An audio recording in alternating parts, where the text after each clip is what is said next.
আজকে যদি সোমবার, বাবা বাজারে যায় না, ছুটি নেয়, সেই কারণে আমারও ছুটি। সকাল সকাল উঠে পড়েছিলাম একটা জায়গায় যাবো বলে। কোথায় যাবো সেটা পরে পুরোটা বলি। বেরিয়ে দেখি এতগুলি ছোটো চারা গাছ একটা ট্রেতে সাজানো রয়েছে।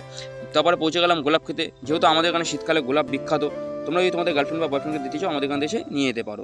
দাদা বসে এই কাজটা করছিল, আমি জানি না, দাদাকে জিজ্ঞাসা করলাম, দাদা তুমি এটা কী করছো? দাদা বলে, তুই জানিস না, এখান থেকেই তো গোলাপ গাছ তৈরি হয়। যেতে যেতে দেখি এই দাদুটা রৌদ্রের মধ্যে বসে কাজ করছে। সত্যি খুব খাটনির কাজ এই রৌদ্রের মধ্যে। তারপরেই চোখে পড়লো এই মাটির বাড়িগুলো। তবে কিন্তু মানতে হবে এখনকার দিনেও মাটির বাড়ি আছে। তবে তোমাদের ভিডিও শুরুতেই বলেছিলাম যে একটা জায়গায় যাব, এটাই হচ্ছে সেই জায়গাটা। এবার তোমরা দেখে বুঝতেই পারছো বাঙালির দ্বারা কিছু অসম্ভব নয়। গাছের ওপরে ট্রি হাউস বানিয়ে দিয়েছে, মানে আমাদেরকে এখানে বাংলা ভাষায় এটাকে মাচা বলে। তোমাদের ওখানে আছে কি না আমাকে কমেন্টে অবশ্যই জানিও। তারপরে উঠে গেলাম, উঠে দেখি বন্ধুবান্ধব কেউ আসেনি। অবশ্যই সাইডে একটা ছোটো পুকুরও আছে যেখানে মাছ চাষ করা হয়। তবে আমরা এখন এখানে বসে আড্ডা মারি। আর হ্যাঁ, তোমরা যেতে যেতে কেউ ওম নমঃ শিবায় বলাটা